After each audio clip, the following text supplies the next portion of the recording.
Ang Panginoon na nagpapagaling.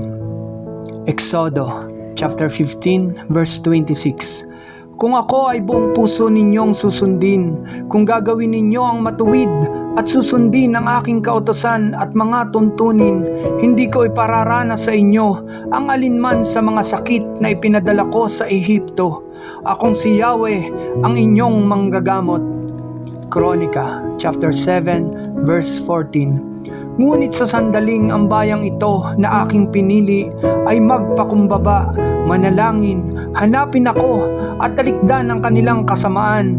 Diringgin ko sila, patatawarin ko sila at ibabalik ko sa kanilang lupain ang katiwasayan at kasaganaan.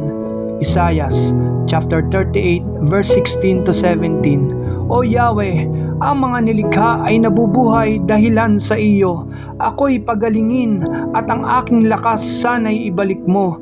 Ang hirap na ito'y aking nababatid na tanging ako rin ang makikinabang. Iyong iniligtas ang buhay na ito, di mo binayaang mabulid sa hukay.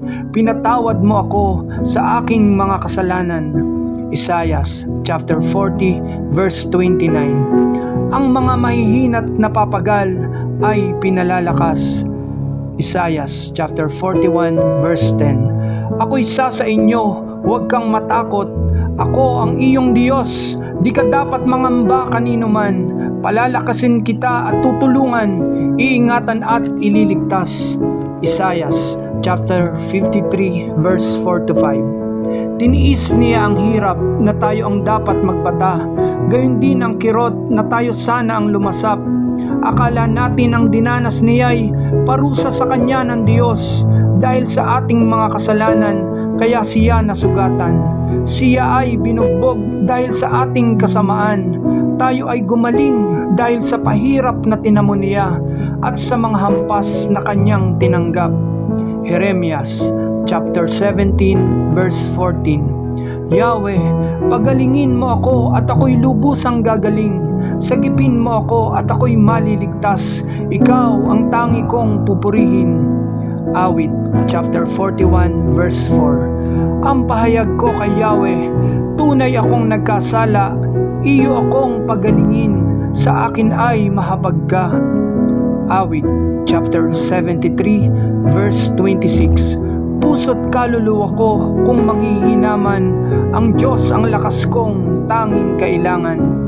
Awit chapter 147 verse 3. Yung mga pusong wasak ay kanya ring lulunasan, ang natamo nilang sugat agad-agad tatapalan. Unang Korinto chapter 10 verse 13.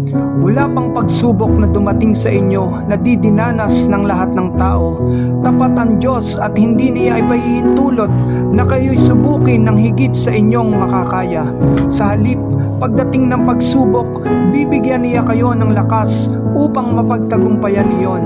Santiago chapter 5 verse 15. At pagagalingin ang may sakit dahil sa panalangin may pananampalataya, ibabangon siya ng Panginoon at patatawarin kung siya'y nagkasala. Marcos chapter 5 verse 34. Sinabi sa kanya ni Jesus, Anak, pinagaling ka na ng iyong pananalig sa akin. Umuwi ka na't ipanatag mo ang iyong kalooban. Lubusan ka ng magaling sa iyong karamdaman. Pahayag chapter 21 verse 4. At papahiri niya ang kanilang mga luha, wala ng kamatayan, dalamhati, pag-iyak at sakit, sapagkat lumipas na ang dating mga bagay. Amen.